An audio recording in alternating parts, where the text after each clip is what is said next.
In the final segment of our Business Basics series, we're going to talk about the life cycle of an organization, the startup, growth, diversification, and exit phases. Every organization, no matter how large or small, is at some point on this continuum.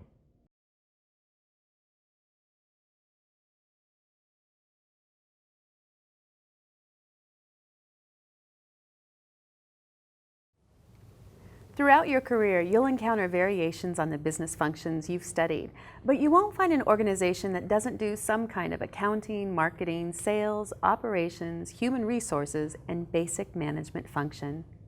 One other certainty: all organizations have a life cycle with a beginning, middle, and an end.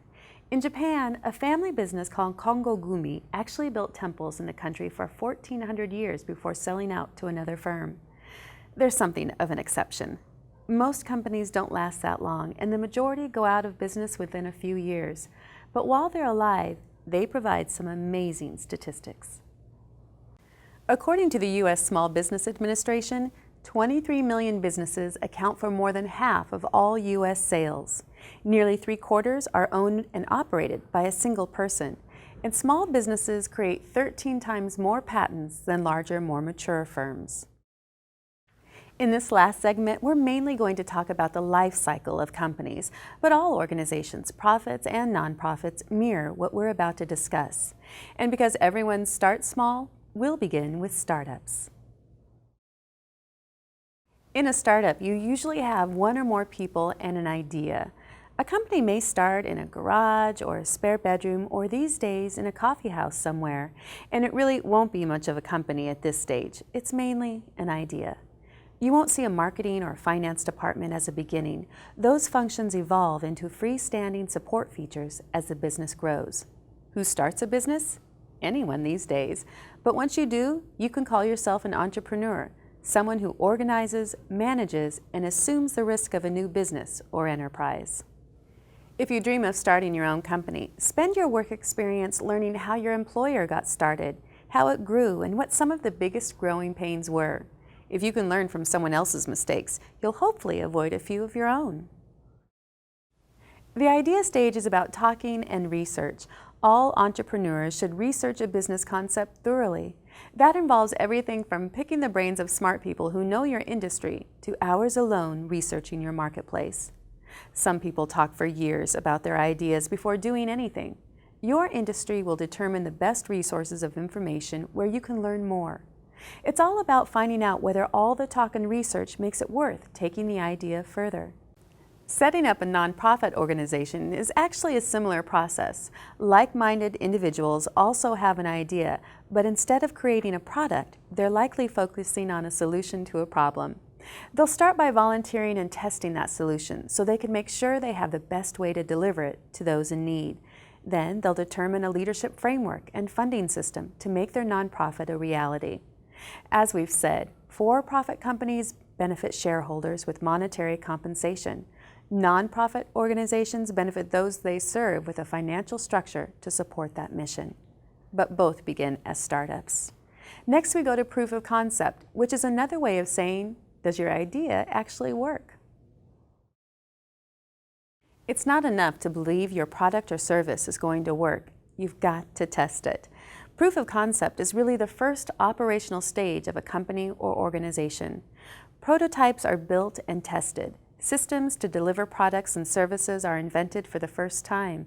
If audiences respond favorably, that's information that can be used to justify growing the company and taking this concept to investors.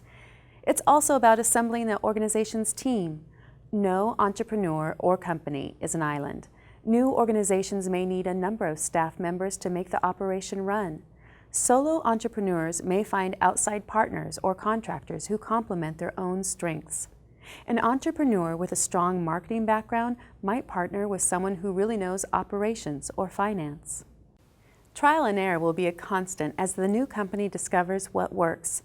You'll hear the term scalable process. It means a process that grows as the business grows.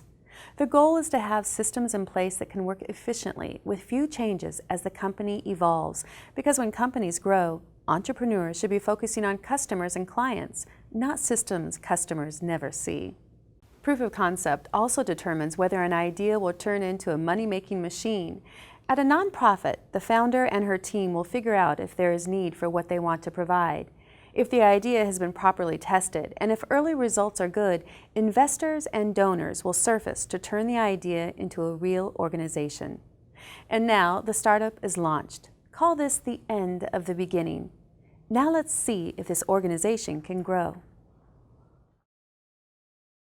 Startup companies get the reputation of being fast-paced, energetic places to work when they move into their growth phase. Everything is new offices, new furniture and equipment, and new people. Not all companies actually get to this phase. Many companies fail to create a concept for a product or service that anyone actually wants. Or they may create something people want, but they can't cover the cost of delivering the product or service with the revenue they generate. If companies are to sustain themselves, they have to grow and grow efficiently. If they're successful, this is the time that a formal departmental organization begins to develop. Accounting is one of the first areas where formal structure and process is needed. Like large companies, startups have to pay for equipment, office supplies, people, and taxes. So they'll probably start with software to assure accurate financial reporting. Eventually, though, they'll probably need internal staff and outside advisors to maintain the process. Next, processes need to become more formalized and efficient as the company reaches out to a wider group of customers. Quality control becomes a big issue as filling orders becomes more active, and though mistakes are made, that's how the organization learns and grows. Technology firms have taught all industries a lesson about innovation and operations. Very few companies can wait until a product or service is perfect before they launch. Most new companies don't have the financial infrastructure to delay. So most new products and services have a few rough edges as their operations functions get up to speed.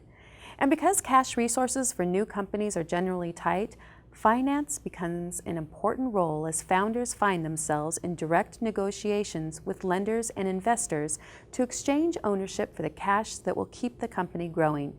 No cash, no growth. Eventually, a chief financial officer who can specialize in that function will come on board as most startup CEOs want to focus on product and customers. By now, the company is starting to look like a wheel in motion with all these interconnected parts firing at once. And as long as they're all firing without any significant stops or delays, that's how the company grows. Customers like the product and want to buy more. The company ramps up production to serve them. Finance records sales, pays expenses and taxes, and talks with investors and bankers about future investments in the company's growth. And on top of it all, senior management and their board keep an eye on each other and the operation to make sure the company keeps right on growing. Sounds easy when we say it like that, doesn't it? In reality, it's not even close. Even companies with a wildly successful first product can stumble, and sometimes they don't get up. Successful companies learn to spot mistakes and quickly correct course so they can keep growing. That takes skill, concentration, and a willingness to learn. As you learn about business in school and on the job, keep one thing in mind: mistakes teach. There's a parallel process in nonprofits. Nonprofits grow when they can demonstrate they're meeting their mission. If beneficiaries are served as promised and the nonprofit is transparent and efficient in handling their operations, that's precisely what donors want to see, and they're likely to continue their support. One more thing to know. As companies and nonprofits grow, lenders and investors want closer oversight of their financial involvement. That's why you'll see these people being named to boards of directors. So growth sometimes means giving up a bit of control. And that's where many companies come to a fork in the road. It's time to make new decisions about where to take the organization. We'll talk about that in our next segment.